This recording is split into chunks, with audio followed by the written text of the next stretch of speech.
Patriotas, a lo largo de la historia nuestro país ha servido de ejemplo para muchos desarrollos de diferentes procesos en varios países del mundo. Así es, este país que hoy es dirigido por el mejor presidente que haya existido, Andrés Manuel López Obrador, tiene grandes destellos con los cuales ha iluminado a diferentes actores en el mundo. Tiene historia, tiene legado. ¿De qué procesos estamos hablando y en qué países especialmente ha influido? Yo soy Carolina García y te invito a que te quedes aquí en La Patria Grande y conocer lo que tengo que contarte.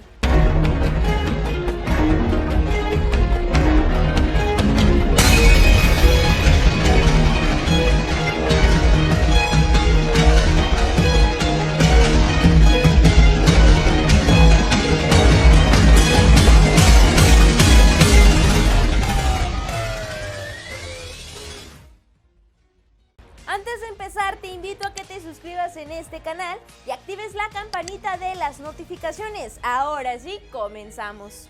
El pasado de este maravilloso país en el que habitamos, a pesar de los malos gobiernos que ha tenido y que lo han querido socavar, sobre todo en la época del neoliberalismo, sigue siendo un pasado con fuentes de inspiración para muchos panoramas internacionales. Pero hoy hablaremos particularmente de uno, la Revolución Rusa.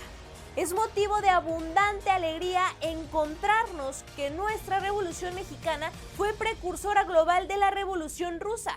A pesar de algunas diferencias, tenía objetivos comunes. La Revolución Mexicana aspiraba a una distribución social equitativa de la tierra y de la riqueza. Su punto culminante, a principios de 1917, fue haber adoptado una constitución con los mayores estándares de derechos sociales a nivel mundial, señala el historiador Stefan Reich, catedrático de la Universidad de Berlín. Por esta razón, nuestra revolución es conocida como la primera revolución social del siglo XX. México comenzó su propia revolución 7 años antes y fue el primer país en entablar relaciones diplomáticas con la Unión Soviética en 1924, así como también gran influencia entre el mundo de los intelectuales, entre los que destacan figuras del tamaño de Diego Rivera, Frida Kahlo y el jovenazo de aquel tiempo, Octavio Paz. Aunque fueron dos revoluciones, ambas a principios del siglo XX, pueden verse como una unidad precisamente por los vínculos de los intelectuales mexicanos de izquierda que veían con esperanza lo que ocurría en la Unión Soviética, aunque también hubieron temores, según Reich. Ambas revoluciones tuvieron un objetivo similar: vencer una dictadura, la del Porfirio Díaz por el lado mexicano y la del zar por el lado ruso. Patriotas, existen evidencias claras de las miles y miles de muestras de solidaridad y apoyo que tanto el gobierno como el pueblo mexicano mostraron al proceso revolucionario de la Rusia naciente, así como también las muestras claras del gobierno norteamericano al gobierno mexicano, en donde, a base de chantajes, como el alienar a México a la altura de las naciones poderosas, con tal de conformar el bloque internacional en contra del gobierno nacido de la Revolución Rusa. Es claro que el gobierno mexicano, dirigido en ese entonces por el general Álvaro Obregón, no sucumbió ante esas tentaciones. Al contrario, se mantuvo firme en la decisión de no formar parte de ese bloque y con una muestra clara de apoyo a la revolución bolchevique. Pero aún más claras son las grandes muestras de solidaridad del pueblo mexicano ante la hambruna de la región del Volga, debido a la gran sequía vivida en ese tiempo y al bloqueo económico de las naciones poderosas que desencadenó en millones de rusos sin vida. Hubieron eventos como festivales, mítines, veladas literarias, corridas de toro, bailes, kermeses, etc., organizados por el Partido Comunista Mexicano, PCM por sus siglas, y la Federación de Jóvenes Comunistas, y otras organizaciones simpatizantes con la Revolución Rusa y que hicieron llegar al pueblo necesitado de Rusia. Nada que ver, patriotas, con la falsa filantropía del gobierno norteamericano, el cual quería hacer llegar apoyos, pero estos eran condicionados a que el gobierno ruso abandonara sus principios revolucionarios. Esta solidaridad del pueblo y gobierno mexicano fue tan clara que el 25 de mayo de 1923, el general Álvaro Obregón, presidente de nuestro país, recibió una carta de D.H. Dubovsky, representante de la Cruz Roja rusa en América, con sede en Nueva York, en donde el Comité Central de esa organización humanitaria agradecía al gobierno de Obregón la ayuda brindada por el pueblo y gobierno mexicano a las víctimas de la hambruna de la región Volga durante el periodo de 1922 a 1923. México fue el primer país del hemisferio occidental en reconocer a la Unión Soviética. Los gringos requirieron de 18 años para reconocer que en la sexta parte del planeta había un nuevo estado. El establecimiento de las relaciones diplomáticas entre México y la Unión Soviética fue la culminación de todo un proceso. Se trata de una suma de hechos y acciones que partieron de los pueblos y gobiernos de ambos países. Camino en dos direcciones que facilitó el entendimiento y cuyo punto natural de arranque se ubica en el hecho fundamental de que ambos pueblos habían protagonizado en su pasado reciente dos revoluciones, que al margen de sus diferencias y objetivos, alcances y significación históricas, tenían en materia antiimperialista coincidencias básicas. Es importante comprender, patriotas, que cuando la jauría internacional encabezada por el gobierno de los Estados Unidos se lanza contra Rusia soviética, a México se le brinda la magnífica oportunidad de lograr el reconocimiento de los poderosos, a cambio de sumarse a la condena y a la agresión sobre la Rusia soviética. Este es un hecho poco reconocido, pero tiene una gran relevancia. México se mantuvo firme a pesar de las múltiples acciones coercitivas y no formó parte de ese bloque opositor. Al contrario, pueblo y gobiernos apoyaron de diferentes maneras la consolidación de la nueva República Soviética naciente.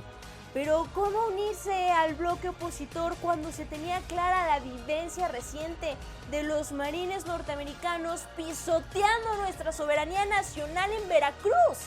O la reciente vivencia del Pershing persiguiendo a Villa por todo el territorio nacional.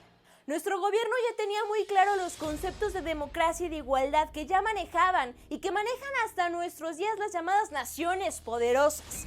Una cosa sí queda muy clara, patriotas, que a pesar de la complejidad del panorama internacional, México actuó con apego a principios y supo inteligentemente negarse a negociar en términos tan bajos la soberanía nacional. Esta negación de alinearse bajo los condicionamientos gringos es un hecho político claro y auténtico a favor de la diplomacia mexicana. Demuestra que en nuestro país sí han habido verdaderos gobiernos velantes por la seguridad y la soberanía nacional. Desairada la invitación a sumarse al coro de países intervencionistas con el argumento de vamos a estudiar el caso, el gobierno mexicano puso de manifiesto con suma claridad su postura, la cual no fue del agrado de las potencias, por lo que pronto recibió, esta vez en otro tono, el llamado de la civilización y la democracia. En 1919 se reúne en Versalles la gran cumbre de las potencias victoriosas para diseñar el nuevo reparto del mundo colonial y semicolonial. En este foro se escuchó el veredicto de George Clemenceau: la Rusia revolucionaria es un grave peligro para la seguridad de todas las potencias. Acto seguido, el Consejo Supremo de las Potencias Aliadas y Asociadas dirigieron a todos los gobiernos, incluido el de México, un listado de burdas acciones represivas a las que todos debían ceñirse y para lograr un bloqueo y aislamiento total contra la República Rusa naciente. Desde luego nuestro país, una vez más, no participó en ellas. Patriotas, son muchas las reflexiones e interrogantes que se nos generan al repasar esta parte de la historia. Alegrías, satisfacciones por el desenvolvimiento de nuestro país y su gobierno ante tan imponentes acontecimientos. Pero estarán de acuerdo conmigo en que las interrogantes más importantes son: ¿en qué momento de la historia nuestros gobiernos perdieron esa vocación democrática, esa convicción nacionalista que lo caracterizó en esta parte de la historia? Más claro, ¿en qué momento los gobiernos se convirtieron en los principales traidores y enemigos de la patria? ¿En qué momento perdieron la vergüenza, vendieron los recursos naturales de nuestra nación? ¿En qué momento empezaron a aparecer Las aves de rapiña, las cuales con el sudor y la miseria del pueblo engordaron sus bolsillos hasta saciarse sin importar el hambre del pueblo. ¿En qué momento nuestro pueblo perdió también esa vocación democrática y nacionalista y empezó a permitir que las autoridades pasaran por encima de él? Hoy, patriotas, contamos con el mejor gobierno que nuestro país haya tenido a lo largo de la historia. Un gobierno realmente preocupado y enfocado por sacar adelante nuestra nación, con verdaderos programas y proyectos que están llegando de manera directa a los más necesitados, a los más pobres, con grandes iniciativas para incentivar el desarrollo. ¿Qué estamos esperando para apoyarlo en todas sus formas? Porque al igual que en aquella época, también hay presiones tanto externas como internas intentando revocarlo. De nosotros y de nadie más depende que se continúen estas obras. De nosotros depende hoy el futuro de nuestro gobierno.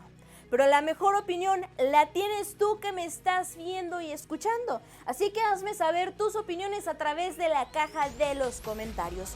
Yo soy Carolina García y te invito a que te suscribas en este canal y actives la campanita de las notificaciones para que estés enterado de lo más relevante que pasa aquí en nuestra patria grande. Recuerda que no podemos cambiar nuestra historia, pero juntos podemos escribir un mejor futuro. Nos vemos en el próximo video.